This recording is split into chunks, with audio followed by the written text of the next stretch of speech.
Assalamualaikum warahmatullahi wabarakatuh.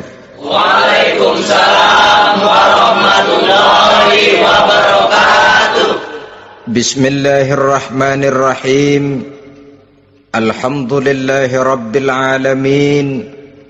Wassalatu wassalamu ala ashrafil anbiya'i wal mursalin, Sayyidina wa maulana Muhammadin wa ala alihi wa ashabihil mujahidin at-tahirin. Amma ba'du, subhanaka la ilma lana illa ma 'allamtana innaka antal alimul hakim. La hawla wa la quwwata illa billahil aliyyil azim. Saudara-saudara kaum muslimin, terutama adik-adik para remaja dan pemuda yang saya cintai. Apabila seseorang akan membangun rumah, tentu saja dia akan mengadakan beberapa pilihan.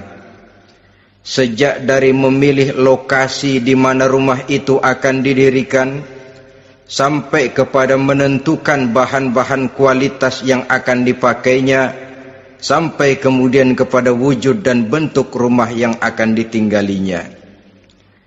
Demikianlah bahwa untuk membangun sebuah rumah yang hanya untuk menaungi kehidupan di dunia ini, kita mengadakan berbagai macam pilihan. Apalagi kalau kita akan membangun sebuah rumah tangga yang kita harapkan tidak hanya akan menaungi kehidupan di dunia ini, tidak hanya untuk kepentingan kita saja, tetapi juga untuk kepentingan anak cucu kita di belakang hari, termasuk sampai kepada hari akhirat nanti. Oleh karena itu, pada pertemuan kali ini, saya hanya ingin khusus berbicara kepada adik-adik remaja dan para pemuda, bagaimana sebaiknya memilih jodoh menurut ajaran agama Islam.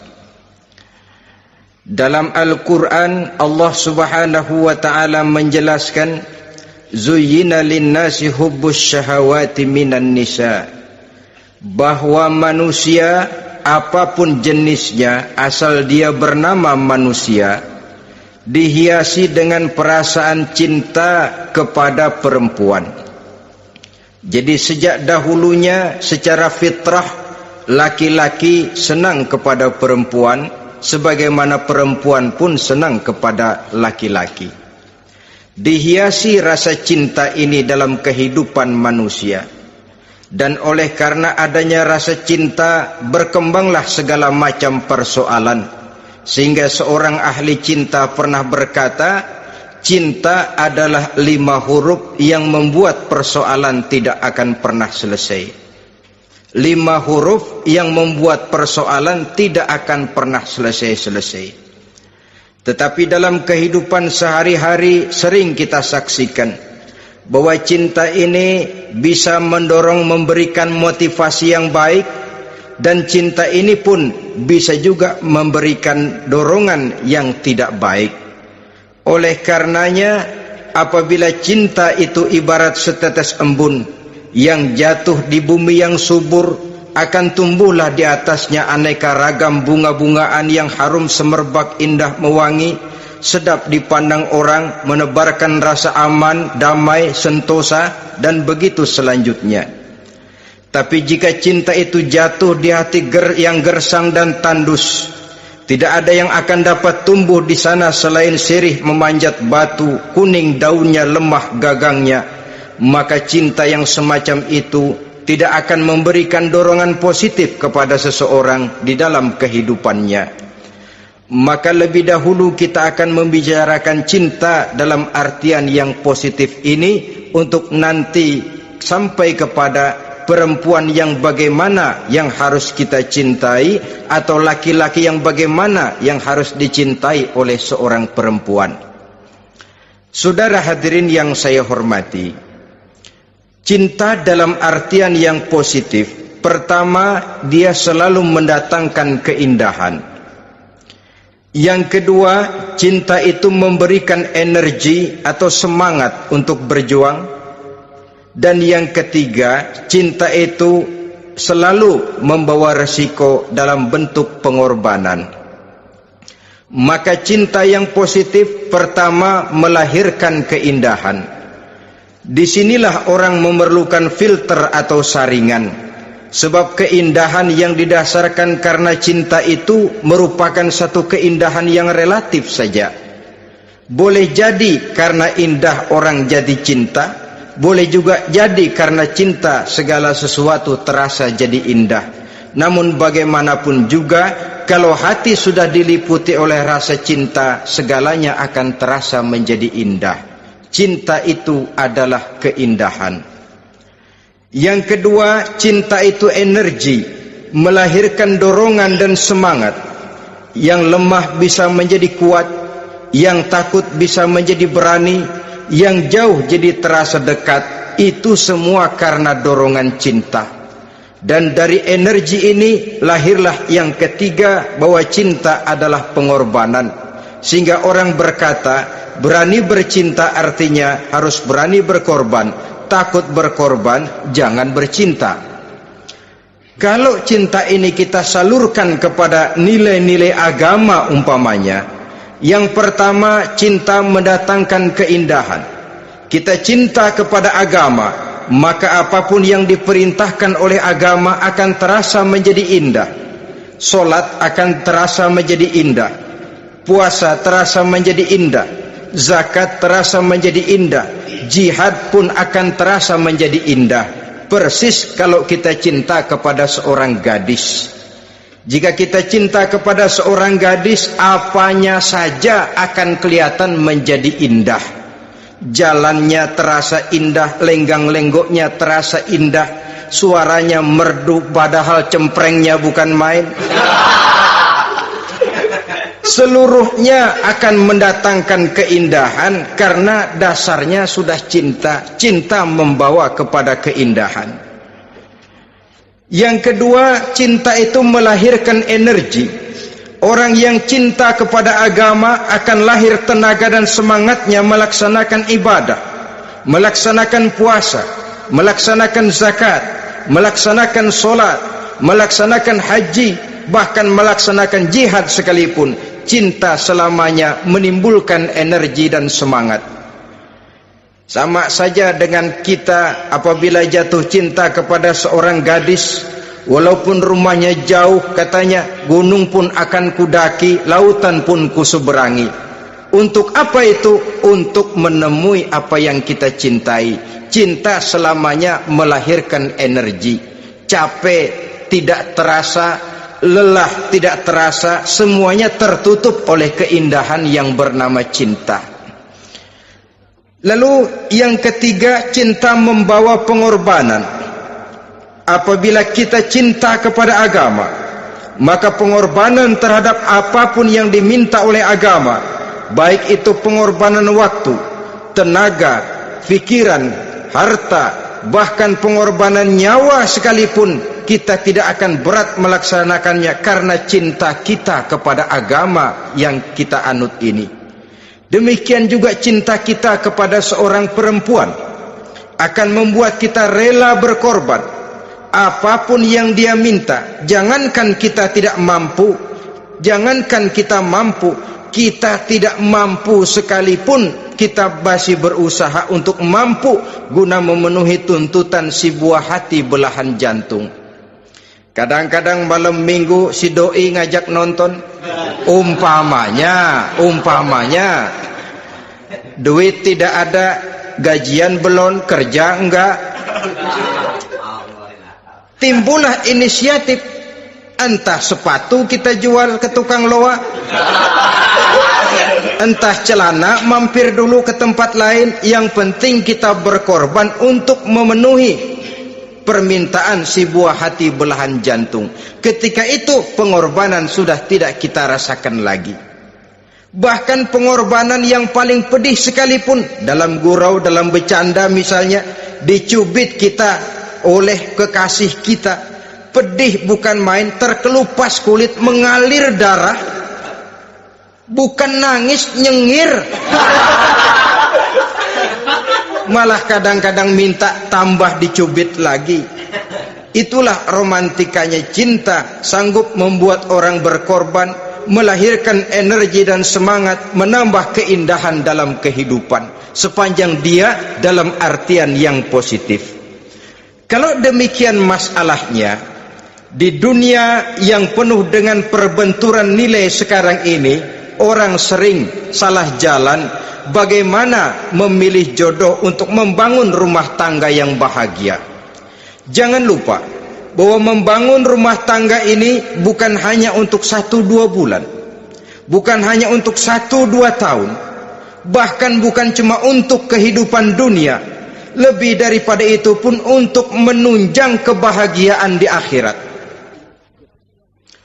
Oleh karenanya, memilih jodoh bukan satu hal yang mudah, bukan satu hal yang bisa dilaksanakan sambil lalu, tetapi memerlukan penelitian, memerlukan pengamatan yang mendalam. Apa petunjuk agama tentang itu? Dengan kata lain, bagaimana seharusnya seseorang memilih jodoh dalam kehidupannya? Ini tentu saja sumbangan moral buat adik-adik remaja dan para pemuda yang lagi kebingungan memilih jodoh, atau barangkali buat bapak-bapak yang kepengen nambah lagi.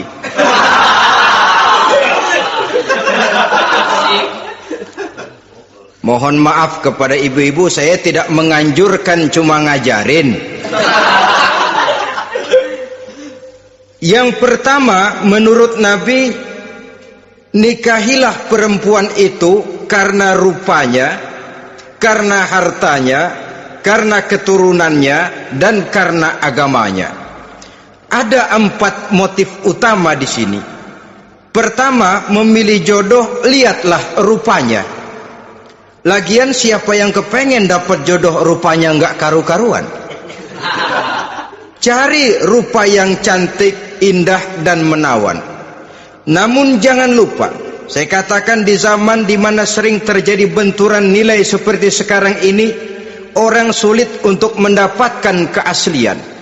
Di mana teknologi sudah sedemikian canggih, di mana ilmu kedokteran sudah sedemikian maju, maka berbagai macam rupa bisa dibentuk dengan apa yang dinamakan operasi plastik misalnya. Yang pesek bisa dibikin mancung, kuping yang kelebaran bisa dibikin sedang, pipi yang kembung sebelah bisa dibikin rata, janggut yang tidak menarik bisa dibikin bak lebah bergantung katanya. Oleh karena itu, kalau pilihan hanya tertuju kepada rupa yang cantik saja semata-mata, kita sudah melakukan satu kesalahan yang sangat besar.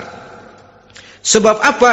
Diperingatkan oleh Nabi melalui hadis Ibnu Majah, Bazar dan Baihaqi dari Ibnu Umar. Janganlah kamu kawini seorang perempuan karena kecantikannya, sebab kecantikan boleh jadi akan mencelakakan. Jangan juga kamu kawini perempuan karena hartanya, sebab kekayaan biasanya akan mendatangkan kesombongan. Tetapi kawinilah karena agama dan akhlaknya, karena itulah yang akan membawa kepada kebahagiaan. Saudara-saudara kaum muslimin, terutama adik-adik remaja dan para pemuda, dikala usia puber, apalagi mata baru terbuka, awal balik namanya, remaja sering kehilangan filter. Pokoknya asal ngelihat rupa yang sudah lemot, denok, geboy, pikiran pun hanyut, malam terkenang, siang terbayang, tidur tak nyenyak, makan tak enak katanya, selalu terbayang wajah si doi. Dikala itu orang kehilangan pertimbangan bahwa rupa yang cantik kadang-kadang sering menipu. Diriwayatkan oleh Imam Ibnu Abbas, satu hari ketika sedang kumpul dengan para sahabat, lewatlah orang dengan potongan potongan orang kaya. Kelihatan kan, orang kaya sama orang miskin jalannya aja lain kan. Jalannya saja, jangan gaya hidupnya, jalannya saja lain. Liwat dia.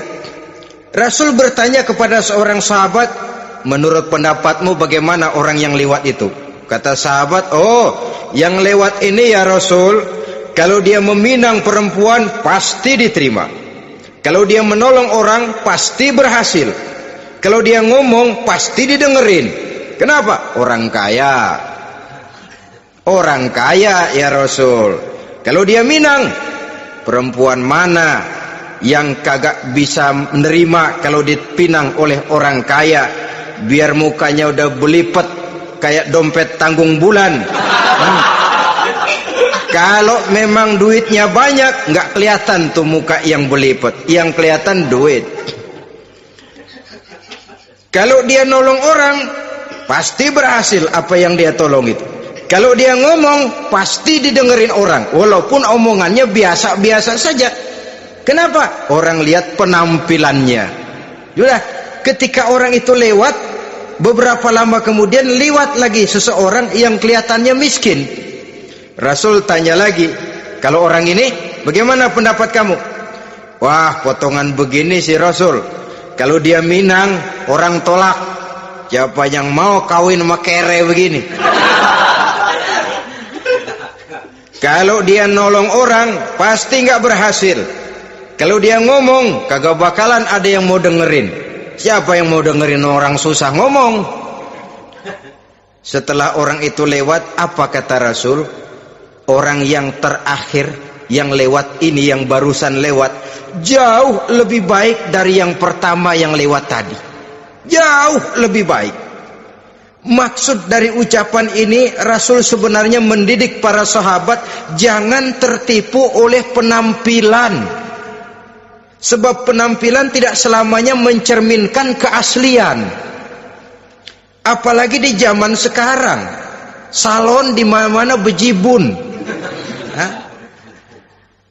Alis mata bisa dibikin, pipi bisa dicat.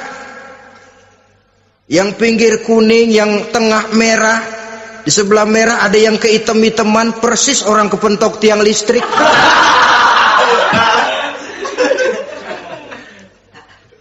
Kecantikan yang artifisial, kecantikan yang bukan alami. Karena itu silakan saja cari yang cantik, tapi jangan terpaku sampai di situ. Sebab kecantikan di samping dia mudah berubah oleh pergeseran masa dan pertukaran waktu, ternyata penampilan tidak selamanya mencerminkan keaslian. Lain hari seorang sahabat pernah mengadu, ya Rasul, ada apa? Inna imraati la turaddu yadul lamis. Ya Rasul, istri saya tidak pernah menolak tangan orang laki yang menjamahnya, mengajak salaman kepadanya. Apa jawab Rasul? Ceraiin aja. Tapi hati saya berat ya Rasul, saya cinta betul sama dia. Ya kalau hatimu berat, jaga dia baik-baik. Nah, dari riwayat ringkas ini kita ambil satu perbandingan. Memang punya istri berwajah cantik itu kadang-kadang si malakama kalau imannya tidak kuat. Si malakama, kita diemin aja, binal, makan hati, nggak aman, nggak tentram. Jangan-jangan saya berangkat ke kantor, dia ngompreng.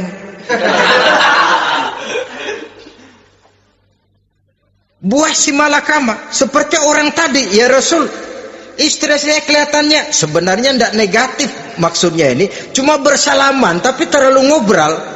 La turaddu yadul lamis, tidak pernah menolak orang yang ngajak salaman. Ya sekedar salaman. Tapi kan awalnya dari salaman. Kalau sudah salaman kan strum bisa ngederedet dari tangan situ. Kata Rasul sederhana saja, ya kalau memang begitu ceraiin. Saya nggak kuat Rasul, saya cinta betul sama dia. Kalau kau tak kuat berpisah dengan dia, jagalah dia baik-baik. Ajar, didik, tanamkan rasa keagamaan di dalam hatinya. Saudara-saudara kaum muslimin, jadi rupa yang cantik tanpa didasari oleh nilai-nilai agama akan membuat seorang suami di rumah tangganya seperti si malakama. Seperti berhadapan dengan buah si malakama, kalau tidak diiringi dengan nilai-nilai moral yang luhur dan bekal agama yang tangguh. akan pergi jauh dari rumah rasanya tidak aman, sedangkan di rumah saja siapa yang akan mencari nafkah? Dan begitu selanjutnya. Orang tadi jelas berhadapan dengan buah si malakama. Didiamkan, makan hati.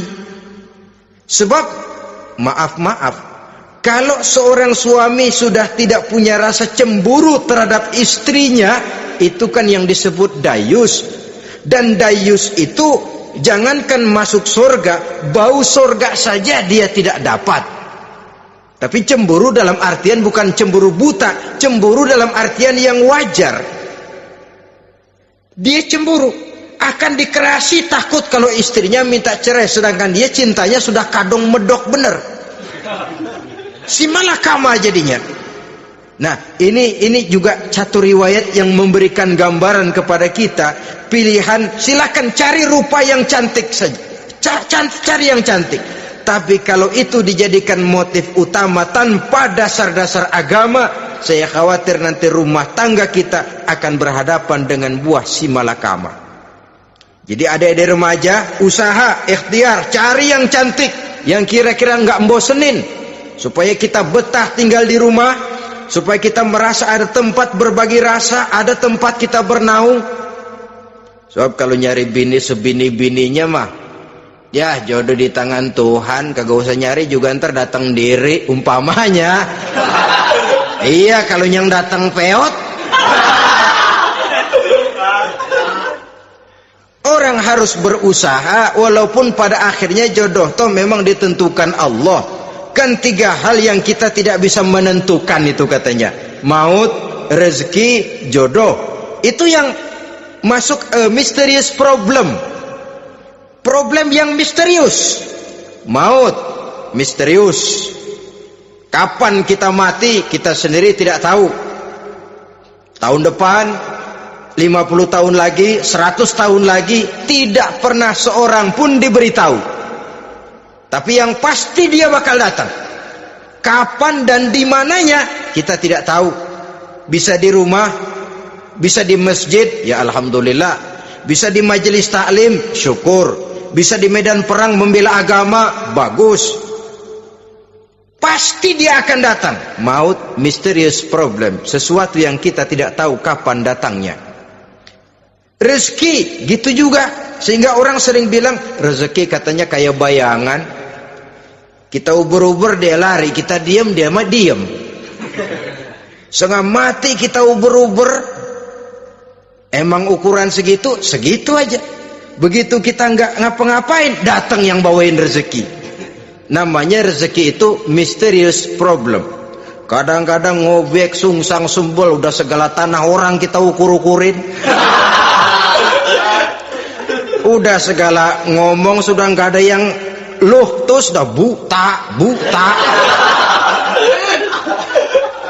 Tapi memang bayangan, kalau belum rezeki ya belum. Kadang-kadang nyari kode sampai tidur di kuburan, belepotan tanah kuburan loh. Yang aneh lagi kadang-kadang orang gila ditanyain. Allahu Akbar, ini kode-kode zaman sekarang ini. Sampai orang waras nanyain orang gila, itu gimana itu? Ini sudah efek yang betul-betul negatif. Sudah jelas orang gila kok ditanya. Apa kira-kira yang nanya nggak lebih gila dari yang gila itu?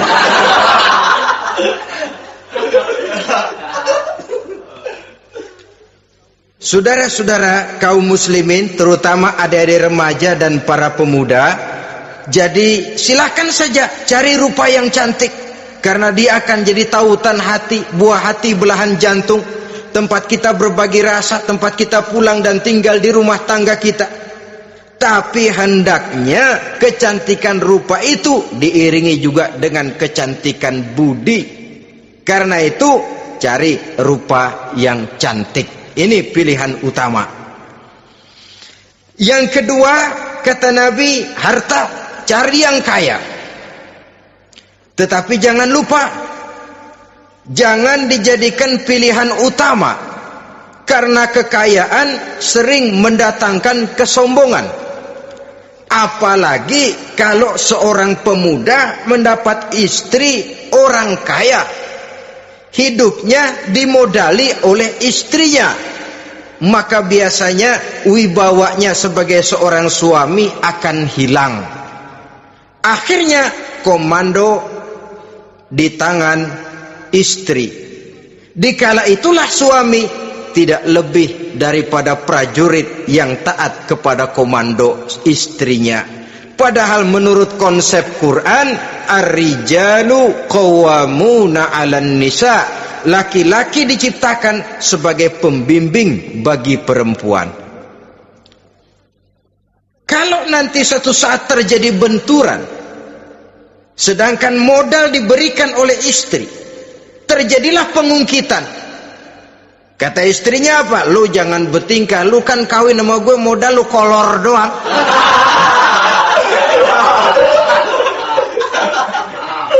Kalau sekarang bertingkah, silakan keluar rumah. Bawa seperti engkau datang dulu, jangan bawa apa-apa. Pergilah seperti engkau datang dulu kemari. Hilanglah wibawa seorang suami. Suami kalau udah digentak sama istri begitu, ngelempuruk kayak ayam sampar. Di mana lagi letak wibawanya? Harta sering mendatangkan kesombongan. Oleh karena itu, walaupun diperintahkan cari yang keturunan orang kaya, tapi maksudnya jangan dompleng. Sebab kepribadian seorang suami akan ditentukan oleh sifatnya sendiri.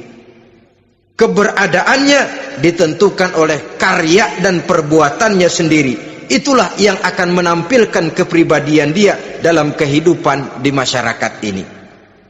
Saudara-saudara kaum muslimin, terutama adik-adik remaja dan para pemuda, kan kadang-kadang di zaman sekarang kan kelas-kelas gigolo, playboy ya, nyari tante-tante kesepian, mejeng-mejeng di pinggir-pinggir jalan dengan harapan apa? Ya barterlah, tukar tambah, nah, supaya dapat rokok, dibelikan pakaian, motor dan sebagainya.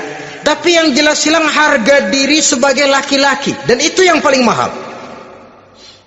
Kalau seorang laki-laki sudah kehilangan harga diri, apalagi yang bisa dibanggakan dalam kehidupan ini? Apa artinya naik mobil kalau kepala tertunduk ke bawah? Apa artinya jalan di tengah masyarakat kalau kita tidak bisa menengadah dengan satu kebanggaan? Hilangnya harga diri merupakan kehancuran awal dari sebuah pribadi yang untuk jangka panjang kita tidak akan bisa lagi berbuat banyak.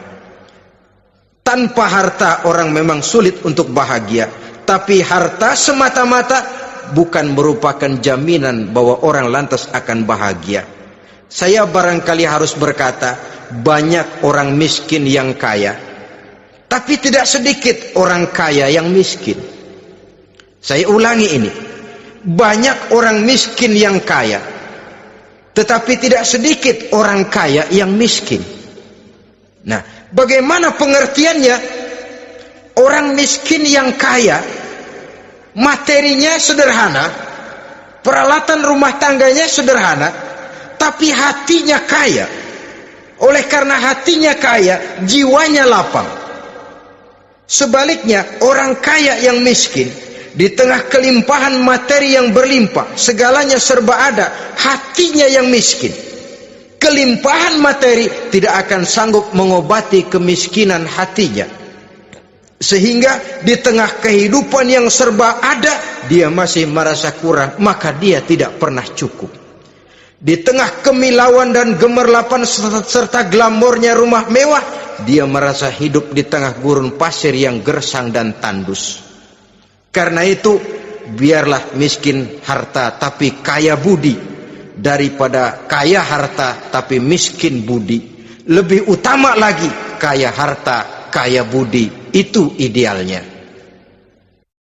Dasar pilihan ketiga sesudah rupa dan harta menurut Nabi, keluarga. Faktor keturunan sangat menentukan. Pepatah mengatakan, buah apel akan jatuh tidak terlalu jauh dari pohonnya. Biasanya kalau bapak kalong, anak kampret. bapak nyolong, anak nyopet. Itu fotokopi. Saudara-saudara, sungguh pun demikian, faktor keluarga bukan merupakan yang paling dominan, karena segalanya memang bergantung kepada hidayah dari Allah Subhanahu wa ta'ala. Kalau hidayah datang, bisa saja anak maling bisa jadi kiai. Kalau hidayah datang, bisa saja anak nabi malah ikut bersama orang-orang kafir. Pada akhirnya orang mau besar atau tidak bukan dengan jalan menyempeng kepada keturunan ke orang lain, tapi ditentukan oleh kepribadian dirinya sendiri. Tidak bisa kita menjadi besar dengan menyebut kebesaran orang lain. Itu sebabnya dicontohkan oleh Imam Ali pada saat beliau berkata, laisal fata may yaqulu kana abi walakinnal fata may yaquluha anadha. Anak muda yang gentleman adalah anak muda yang berani berkata, inilah saya. Bukan anak muda yang membanggakan leluhurnya. Ini kan zaman sekarang ini lagi ngetop-ngetopnya lagu-lagu cengeng katanya dah. Sebenarnya menurut saya bukan cuma lagu cengeng yang jadi masalah. Lagu cengeng cuma satu efek dari sikap yang lebih utama dari itu, yaitu mental cengeng. Kalau mental sudah cengeng, apapun yang kita lakukan akan jadi cengeng. Tidak cuma lagu, kebudayaan yang lahir akan kebudayaan cengeng. Jadi pengusaha cengeng, jadi pejabat cengeng, jadi kiai cengeng. Kenapa? Mental cengeng. Di antara mental cengeng itu apa? Mengandalkan fasilitas atasan. Kalau tidak ada fasilitas dari atas, lantas tidak bisa berbuat apa-apa, cengeng. Menjadi besar bukan karena karier pribadi, tapi karena nasib katrolan. Itu pun termasuk mental cengeng.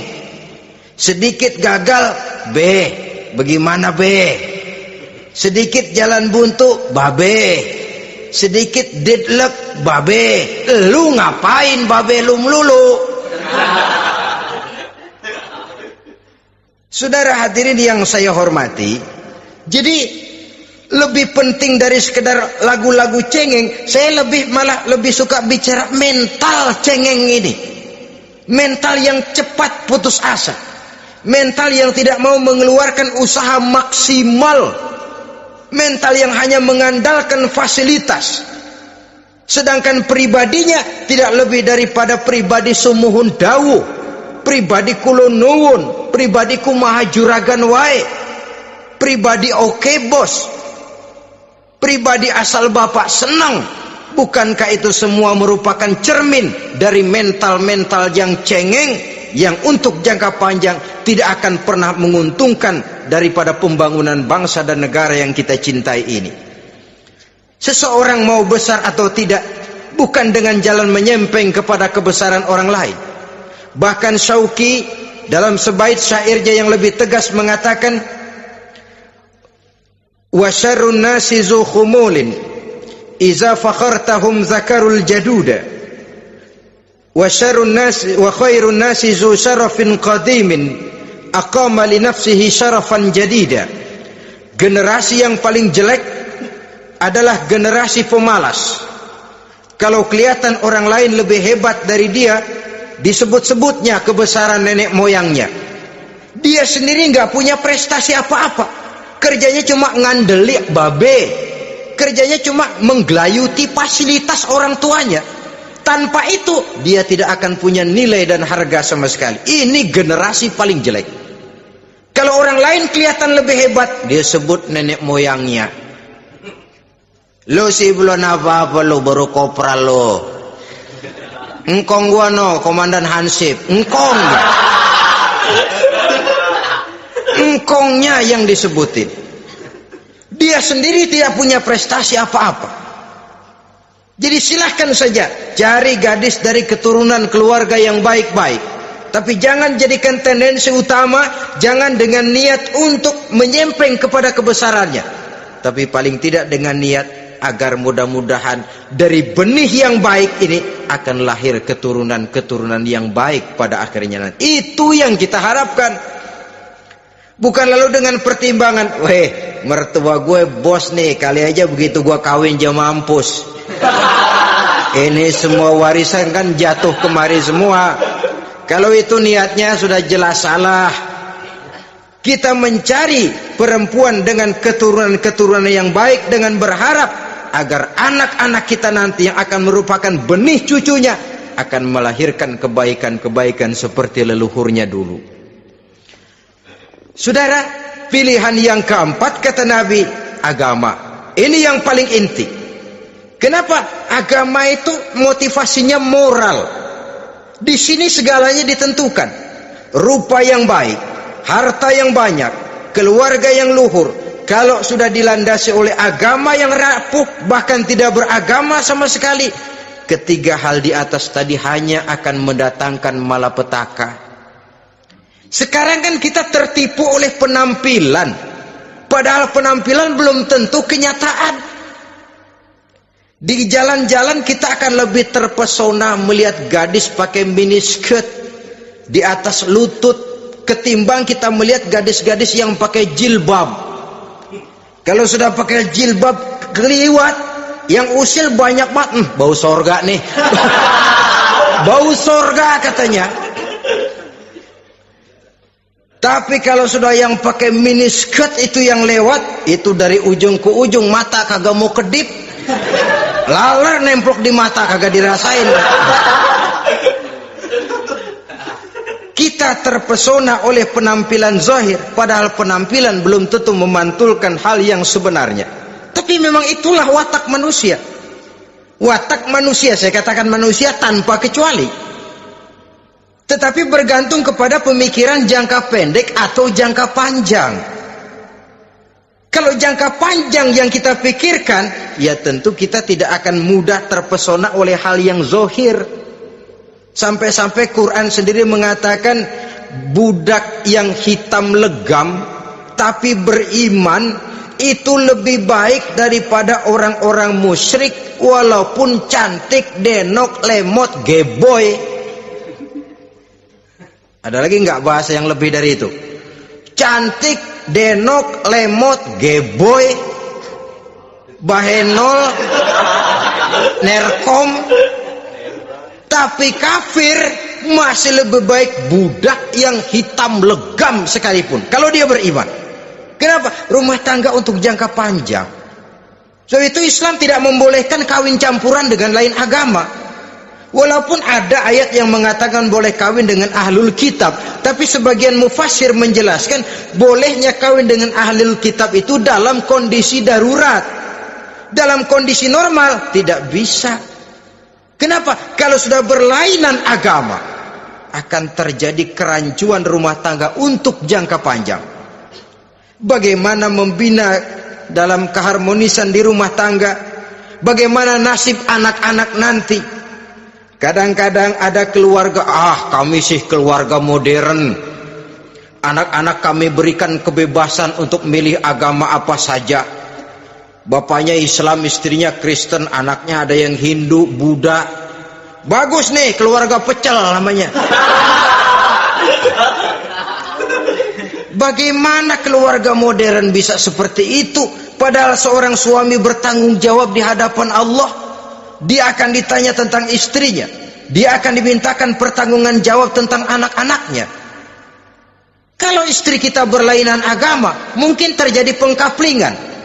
Pokoknya kalau anak perempuan ikut ibu, anak laki ikut bapak. Administrasi dunia bisa begitu, tapi akhirat, pertanggungan jawab di hadapan Allah. Bisakah kita? Sorry aja Tuhan emang janjinya begini. Saudara hadirin yang saya hormati, oleh karena itu budak legam hitam kalau beriman masih lebih baik daripada orang-orang yang tidak beriman walaupun cantik dan mempesona. Kenapa? Ini faktor agama. Ya buat 1-2 bulan bisa terwujud rumah tangga yang tentram. 2-3 tahun mungkin masih bisa bertahan, tapi sampai kapan? Sampai kapan itu akan terwujud? Pada akhirnya akan muncullah dilema yang akan sulit buat diatasi. Oleh karenanya motif agama dijadikan stres oleh Nabi. Fasfar bizatiddin taribat yadak. Pilih agama sebagai titik sentral, sebagai pilihan utama. Kalau agamanya kuat, walaupun rupanya sederhana, tapi karena nilai agamanya kuat, dia bisa menyenangkan hati suaminya. Dia bersolek untuk kepentingan suaminya. Dia taat kepada suaminya. Harta, dia anak orang kaya untuk membantu perjuangan suaminya. Tapi kalau tidak ada modal agama, rupa yang cantik bisa menyengsarakan suami. Apalagi kalau suami kere, istrinya sudah cantik, kaya ataupun tidak kaya kadang-kadang, udah suaminya suruh ngempuk di rumah, bininya yang kerja. Ya kalau kerja mendingan kalau dikerjain itu.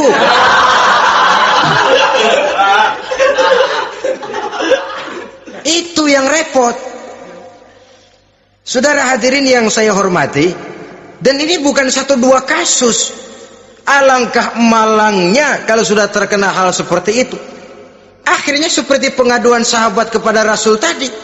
Mau diceraiin, cinta saya udah medok bener Rasul. Enggak diceraiin, hati saya ngebet, pegel. Si malakama akhirnya.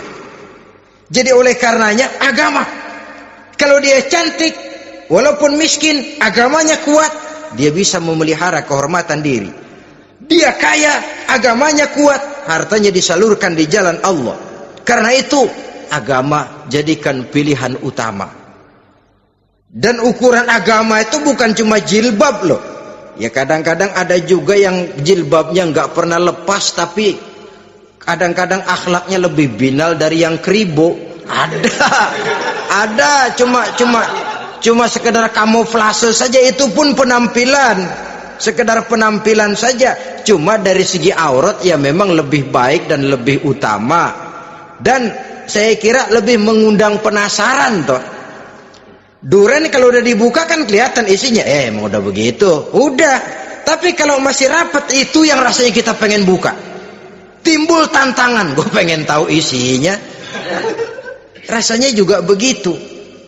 Sama saja dengan baju, kalau dibungkus rapat di plastik, ditaruh di etalase, adanya di toko mau serba ada, tahu kita barang mahal nih. Biar punya duit, kita mau nawar ragu-ragu, takut nggak cukup. Tapi kalau barang sudah dibuka di jalanan, diobral di pinggir jalan, murahan, 1.003 masih dicampur odol.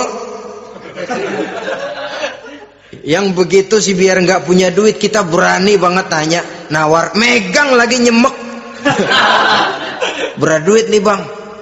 Kenapa? Barang sudah terbuka. Jadi saudara-saudara, syukur kalau keempat-empatnya ini jodoh terkumpul dalam jodoh yang saudara cari. Sudah rupanya cantik, kaya, keturunan orang baik-baik, agamanya kuat. Nah, surga dunia tuh. Yang begitu cari. Kalau ada yang begitu, saya juga mau nambahin satu lagi.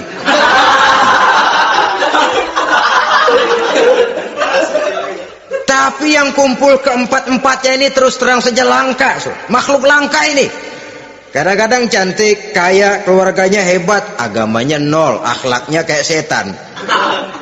Tapi yang paling celaka kalau empat-empatnya kagak ada. Rupanya jelek, melarat, bapaknya biang maling, kagak beragama lagi. Apanya yang mau dipilih? Mampus saja mendingan.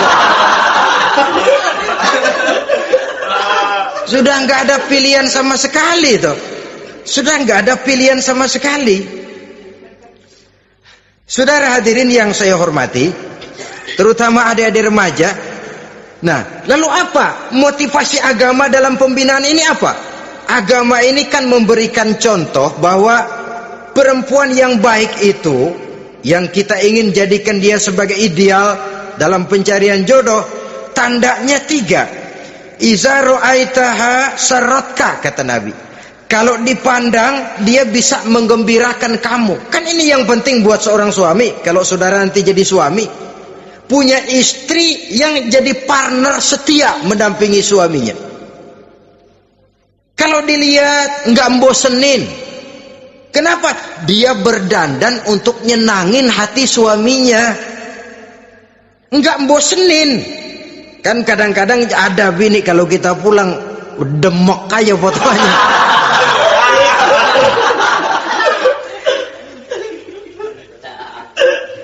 Ini yang bikin suami nggak betah di rumah ini kan yang begini.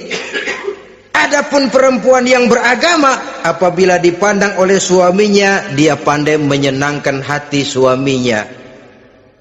Andai kata suaminya dalam kesulitan, dia tidak menambah beban kesulitan. Paling tidak dia bisa memberikan satu bantuan moral. Bantuan moral untuk mengurangi beban kesulitan daripada suaminya. Suami pulang dagang rugi, kata istrinya, romantika bang. Sekali-sekali lah, masa selamanya dagang mau untung. Besok siapa tahu untung lebih besar. Kan meringankan toh. Kadang-kadang enggak, suami pulang dagang dari pasar panas, rugi, sampai rumah bini pidato, pletar-pletor. Lu dagang rugi, emang lu laki goblok.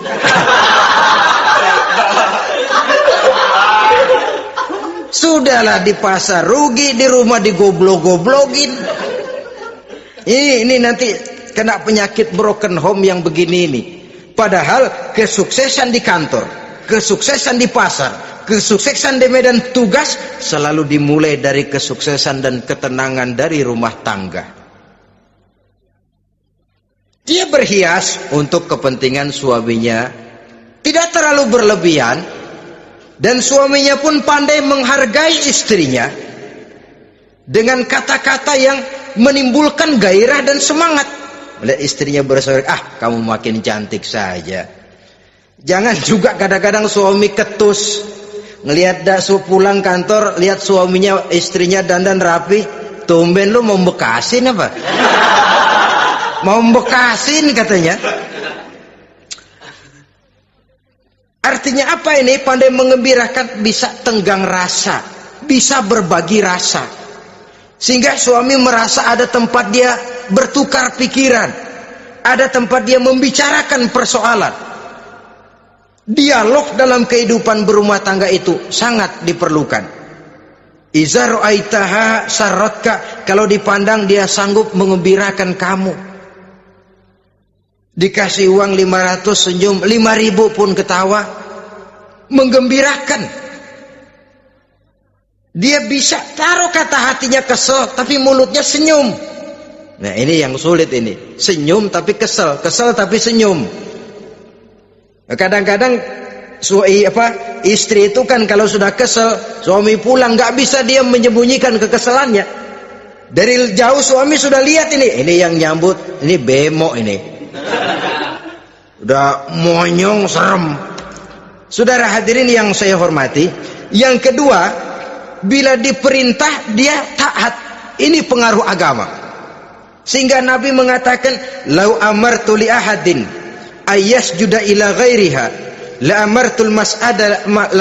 amartul mar'ata litasjuda ila zawjiha likibari haqqihi 'alaiha." Andai kata saja boleh aku memerintahkan manusia untuk sujud kepada sesama manusia, pastilah aku perintahkan perempuan untuk sujud kepada suaminya. Kenapa? Karena besar hak suaminya kepada dirinya. Untung sujud kepada manusia tidak boleh. Andai kata boleh, perempuan disuruh sujud sama suaminya. Ini tidak perlu sampai sujud, cium tangan saja minta ridho suami. Kadang-kadang perempuan sekarang berat. Paling banter setahun sekali lebaran doang. Laki pulang sembahyang tubruk, cium tangan minta redo, nangis segala macam. 3 hari habis lebaran beras habis, monyong aja lagi.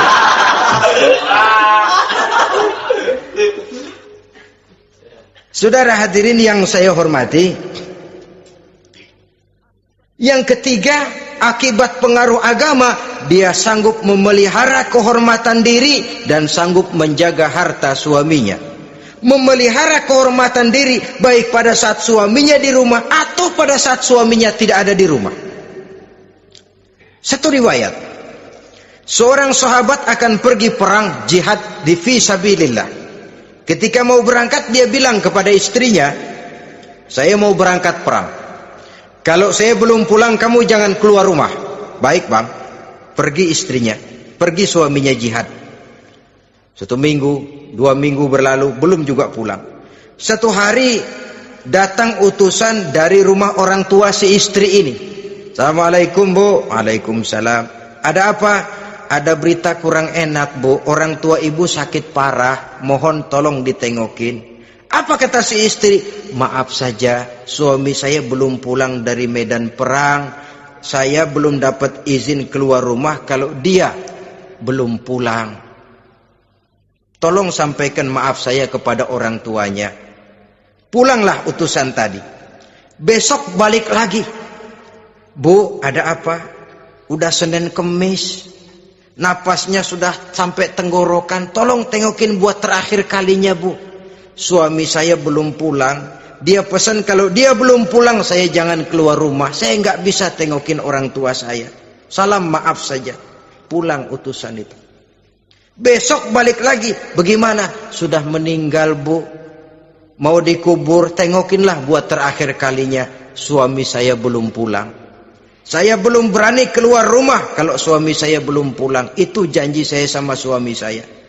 Pulanglah utusan ini ngadu kepada Rasulullah sallallahu alaihi wasallam. Ya Rasul, ini perempuan kelewatan benar. Dari orang tuanya sakit sampai sekarat, sampai mati, sampai dikuburin dia nggak nengokin. Memangnya kenapa? Suaminya katanya pergi jihad dan suaminya tidak mengizinkan dia keluar rumah kalau si suami belum pulang. Apa jawab Rasul? Marahkah beliau? Tidak, beliau senyum. Apa katanya?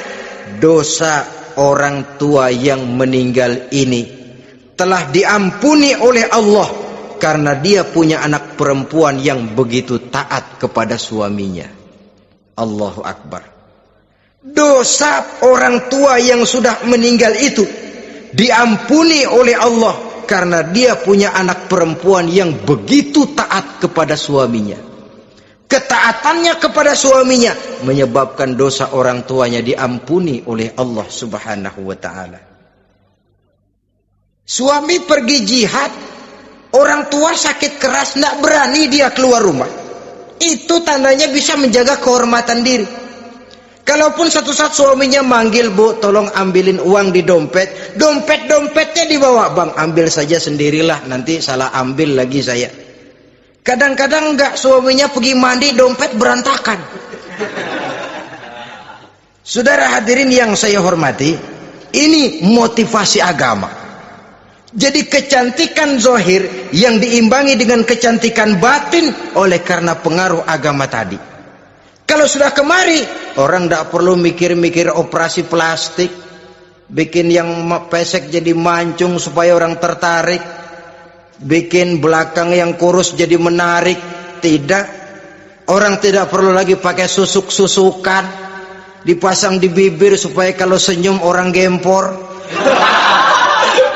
supaya kalau ngomong orang percaya, dipakai di kuping supaya macam-macam. Tidak perlu lagi pakai jampa-jampe, pelet-peletan supaya kalau diludahin orang ngikut. Nggak perlu lagi. Kenapa? Cinta itu nature, sesuatu yang alamiah, yang tidak bisa dipaksakan. Dia kudrati, karunia dari Allah.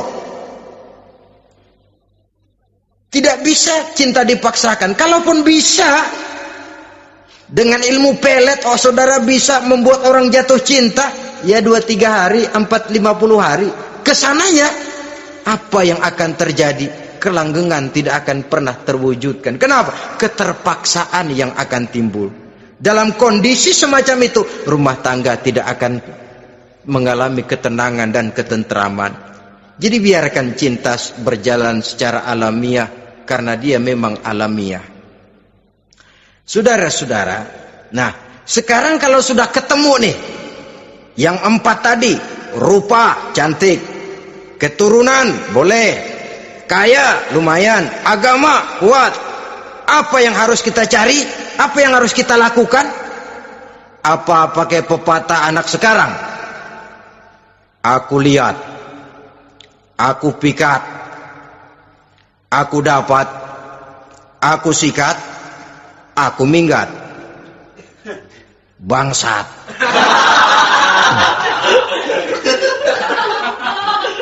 Itu kan ada moto cinta kilat begitu tuh. Cinta kilat katanya. Aku lihat, aku pikat, aku dapat, aku sikat, aku minggat. Bangsat. Atau kita harus hanyut dalam arus free love, free sex, summon living, eksperimen dulu? Tidak. Islam mengajurkan kalau memang seret, ini rasanya ini nih, mantap gue nih. Apa yang diajarkan oleh Islam selanjutnya? Meminang, saudara-saudara. Meminang adalah langkah awal untuk mengikat tali pernikahan. Diizinkan meminang, dan di dalam meminang pun diizinkan untuk melihat. Cuma kalau boleh, ya syaratnya itu waktu melihat itu jangan sampai ketahuan si perempuan yang akan kita pinang itu. Untuk apa kita meminang? Pertama, untuk yakin bahwa perempuan yang kita inginkan ini sudah kumpul syaratnya itu, tidak ada cacatnya. Yang kedua, untuk memperkuat tekad hidup berumah tangga, diperlukan meminang. Adapun adat itu berbeda. Tapi bahwa konsep meminang itu dalam Islam ada, itu jelas. Ya kalau mesti bawa pisang raja, pakai roti buaya, pakai martabak segede ban mobil truk segala macam, itu adat saja ya. Tapi yang real meminang itu ada dalam Islam. Nah, bagaimana adab meminang? Setelah kita tahu anak ini cantiknya ya, keturunan baik ya, kekayaannya lumayan, agamanya kuat, pinanglah dia. Caranya boleh lihat langsung kalau bisa tanpa setahu si perempuan. Dan batas yang boleh dilihat itu muka dan tangan, itu saja. Jadi jangan gerusak. Minta permisi Pak, saya mau ngelihat anak bapak seutuhnya, soalnya buat saya ini nanti. Apanya aja dibedolin, jangan. Kira-kira yang boleh itu muka sama tangan. Andai kata kita risih, sebab nanti kalau nggak jadi akan jadi timbul rasa malu dan si perempuan juga kasihan. Boleh mengutus perempuan yang kita percaya. Coba kau ke sana, lihat kondisinya yang sebenarnya bagaimana. Kalau ngelihat dari jauh sih utuh, siapa tahu nanti tangannya kurang sebelah. Coba lihat sana. Saudara-saudara, kemudian boleh juga ditanyakan kepada orang tuanya. Dan dalam hal ini orang tua si gadis tidak boleh menyembunyikan aib atau cacat yang dimiliki oleh anaknya. Dia harus menceritakan apa adanya, sampai pun kekurangan anaknya yang paling kecil sekalipun. Sebab apa? Jangan sampai istilah pepatah beli kucing dalam karung. Kedengeran suaranya doang meong-meong, begitu dibuka tuh kucing gempor sebelah kakinya nggak ada. Kan tentu kita tidak kepengen kecewa di belakang hari. Itulah perlunya meminang sebagai jembatan untuk menuju kepada pernikahan. Nah, dengan demikian kalau sudah usaha meminang ini dilaksanakan, jangan merasa sudah setengah resmi. Ini yang kadang-kadang jadi penyakit. Malah sesudah meminang harus masing-masing lebih menjaga diri, menjaga kehormatan, menjaga pergaulan. Kenapa? Agar saat memasuki jenjang pernikahan nanti merupakan jenjang yang sangat ditunggu-tunggu. Ada rasa keinginan tahu. Kalau tidak, ya udah biasa, nggak giroh lagi ngadepin perkawinan. Kenapa? Kemarin-kemarin gue udah cobain. Hilang gairah lagi. Sebab itu kalau sudah meminang, jangan merasa sudah setengah halal. Udah minang ini Kadang-kadang orang tua juga konyol. Sudah dipinang, diumbar. Lu bawa kemana keda lu udah pinang? Padahal meminang itu cuma langkah awal. Sedangkan selanjutnya harus lebih berusaha menjaga kehormatan diri sampai pada saat nanti pelaksanaan pernikahan. Nah, saudara-saudara, terutama adik-adik remaja dan para pemuda, walaupun agak sekilas memang karena terbatasnya waktu pada pertemuan ini, mudah-mudahan bisa memberikan gambaran yang sepintas tentang bagaimana sebaiknya kita memilih jodoh di dalam membina rumah tangga yang bahagia. Semoga ada manfaatnya. Terima kasih atas segala perhatian. Mohon maaf atas segala kekurangan. Usikum wa nafsi bitaqwallah. Wassalamualaikum warahmatullahi wabarakatuh. Waalaikumsalam warahmatullahi wabarakatuh. Mm-hmm.